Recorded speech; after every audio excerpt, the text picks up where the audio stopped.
London root या Dunki root, हकीकत क्या है? सयाहों के लिए पाकिस्तानी दरवाजा कहलाने वाली आम सी सड़क डंकी रूट कैसे बन गई? कितने नौजवान इस रास्ते का शिकार हुए? क्या डंकी ले जाने वाले खतरात से आगाह नहीं होते? हुकूमत और इदारी नफरात को रोक क्यों नहीं पाते? हैरान कुन हकायक जानिए खबर टाइम की स्टोरी में। पाकिस्तान के सूबा बलूचिस्तान में संगलाक पहाड़ों के दरमियान से गुजरती लंदन रूट को देखकर पहली नजर में शायद कोई भी इस बात पर यकीन ना करे कि ये चंद दिहाइयां कबल यूरोप से आने वाले सयाहों के लिए पाकिस्तान में दाखिले का अहम रास्ता हुआ करती थी। बहुत से लोगों ने बलूचिस्तान के जिला नौशकी को ईरान की सरहद से मिलाने वाली इस सड़क पर कई बार सफर किया होगा, मगर वो आज भी इसकी तारीख से लाइल्म है। आजकल इस सड़क को बतौर डंकी रूट ज्यादा पहचाना जाता है क्योंकि कुछ अरसा से ये रास्ता गैर कानूनी तौर पर पाकिस्तान से यूरोप जाने वालों के हवाले से भी खबरों में रहा है। लेकिन एक वक्त ऐसा भी था जब सैकड़ों यूरोपी मुसाफिर गाड़ियों, बसों और मोटर बाइक्स के जरिए इस रास्ते से पाकिस्तान आया करते थे। तो फिर ये लंदन रूट आखिर है क्या? इस सड़क की कहानी खासी पुरानी है और ये कहानी दोहराने से पहले जरा तारीख पर नजर दौड़ानी पड़ेगी। इस सड़क के रूट को अगर देखें तो ये रास्ता बलूचिस्तान के दारुल हुकूमत कोयटा से तफ्तान तक पाकिस्तान की हदूद में वाक़या है और वहां से आगे ईरान, तुर्की, यूनान और यूरोपी ममालिक से होते हुए बरतानिया तक पहुंच जाता है और इसकी हतमी मंजिल की वजह से इसे लंदन रूट का नाम दिया गया। तारीखदान बताते हैं कि सड़क की दिफाई अहमियत का एहसास 19वीं सदी के शुरू में अंग्रेजों को तब हुआ जब रूस की सल्तनत ने जनूबी खित्ते में अपनी दिफाई कुव्वत बढ़ाने की कोशिशें तेज की। इस दौरान बलूचिस्तान के खित्ते में बारे में ज्यादातर लोग नहीं जानते थे क्योंकि ये कई सदियों से किसी रियासती इंतजामिया के मातहत नहीं रहा था। बरतानवी राज को एक तरफ रूसियों और दूसरी तरफ नेपोलियन के इंडिया पर कब्जे का डर था, जिसके नतीजे में 1809 में उन्होंने इंडिया और फारस के दरमियान बलूचिस्तान में मुख्तलिफ एजेंट्स को मालूमात हासिल करने की गर्ज से भेजा था। इन एजेंट्स को इन बियाबानों की तारीख, यहाँ के रिहायशियों का रहन सहन और माल मवेशियों के बारे में मालूमात इकट्ठा करने का कहा गया था। जिन 2 एजेंट्स को बलूचिस्तान भेजा गया इनमें लेफ्टिनेंट हेनरी पोटिंगर और चार्ल्स क्रिस्टी शामिल थे। पोटिंगर बलूचिस्तान घोड़े बेचने वाले ताजिर के भेस में पहुंचे, जिसके बाद वो ईरान और फिर तुर्की तक गए। ये इस दौर का पहला ऐसा सफ़र ख्याल किया जाता है जो इंडिया से बलूचिस्तान, ईरान और सल्तनत उस्मानिया तक गया होगा। यही लंदन रोड बरतानवी दौर से कबल मुगल दौर में भी दिफाई मकासद के लिए इस्तेमाल की जाती थी। ये रास्ता मुगल दौर में भी दिफाई अहमियत का बहुत हामिल था और बैरूनी हमलों से बचने के लिए इस पर हमेशा से ही फौज और सिपाही मौजूद रहते क्योंकि इसकी सरहद मौजूदा ईरान से मिलती है, जिसके नतीजे में मुगल दौर में भी इस रास्ते की हिफाजत की जाती थी। मुगलों और अंग्रेज़ों ने जहां इस सड़क को दिफाई मकासद के लिए इस्तेमाल किया, वहीं तकसीम बरे सगीर के बाद आने वाली दिहाइयों में ये यूरोप और पाकिस्तान के दरमियान राब्ते का एक जरिया बनकर सामने आई। जहां पहले घोड़ों का इस्तेमाल किया जाता था, वहीं अब गाड़ी, बसों और मोटर बाइक्स के जरिए लंदन से कोयटा तक का सफ़र शुरू हुआ।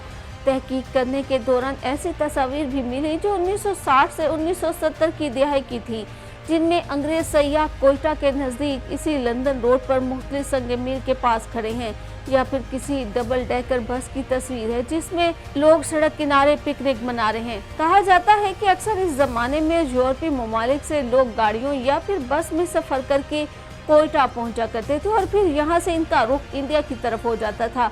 इस सड़क पर सफ़र करते हुए रास्ते में बहुत सारे सराय और चाय खाने भी नजर आते हैं। ये सराय ज़ायरीन या मुसाफिरों के लिए बनाए गए थे। इसी तरह के एक चाय खाना ताज मोहम्मद का भी है जो 1970 की दिहाई में खोला गया। इब्तिदा में ये एक सराय थी जहां मुसाफिरों को रात गुजारने की सहूलत दी जाती, लेकिन 1999 में ये चाय खाने में तब्दील कर दी गई। अब बहुत लोग तो वहाँ नहीं आते क्योंकि अब ज़्यादातर लोगों की कोशिश होती है कि वो जहाज़ से ही सफ़र करके अपनी मंजिल तक पहुँच जाएं। अब कुछ तादाद में मोटर बाइक वाले आते हैं जिनको सिर्फ चाय ही चाहिए होती है।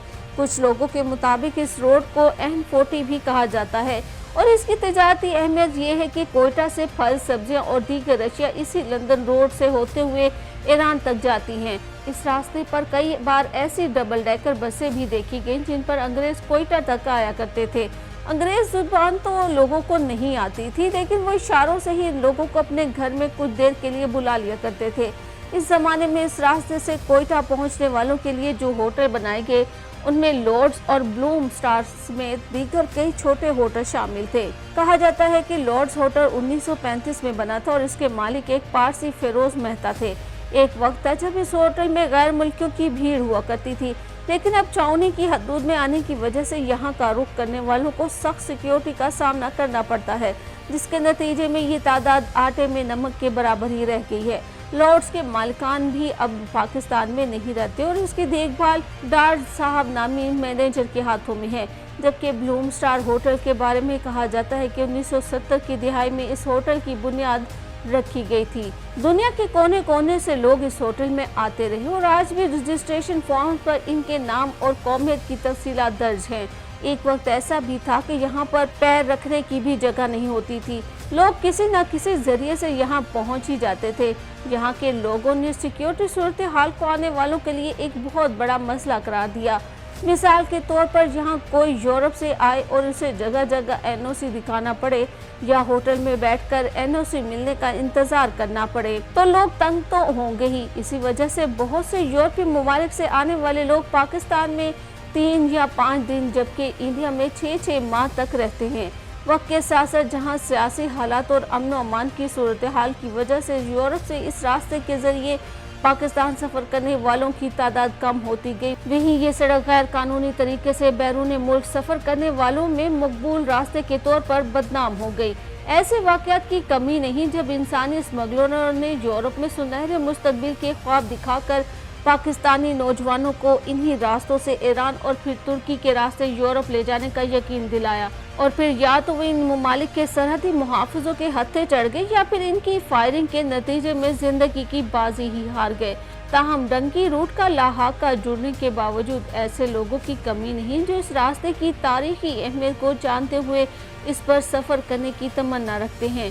इस रूट पर सफर करने वालों का कहना है कि उन्हें लंदन से कोयटा तक सफर में 2 माह का अरसा लगा। वो इसे डंकी रूट ही कहते रहे और बकौल इनके गैर कानूनी तारकीन वतन की वजह से इस सड़क के ज्यादा इस्तेमाल की वजह से इन्हें यूरोपीय ममालिक के चंद सिक्योरिटी चेक पोस्टों पर मुश्किलात का सामना भी रहा। सफर शुरू करने पर उन्हें समझ आया कि एक पाकिस्तानी और एक अंग्रेज के इस सड़क पर सफर करने में जमीन आसमान का फर्क है। पाकिस्तानियों को सिक्योरिटी चेक पोस्ट पर जिन मुश्किल का सामना करना पड़ता है वो यूरोपीय ममालिक से आने वालों को नहीं करना पड़ता। हत्ता कि क्रोएशिया के मुकाम पर उन्हें बाकी मुसाफिरों से अलग करके इनसे बदतमीजी की गई, जिसकी एक बड़ी वजह इस रूट का गैर कानूनी इस्तेमाल है। जो लोग पाकिस्तान पहुंचते भी हैं इन्हें सिक्योरिटी समेत घूमना पड़ता है, जो यहां तक पहुंचने के तजुर्बे का मजा खराब करता है। लेकिन क्या करें, यूरोपीय ममालिक के मुसाफिरों की हिफाजत भी जरूरी है। मगर लोगों का कहना है कि इस सड़क को अगर गैर कानूनी तौर पर इस्तेमाल ना किया जाता तो हालात शायद आज कुछ मुख्तलिफ होते।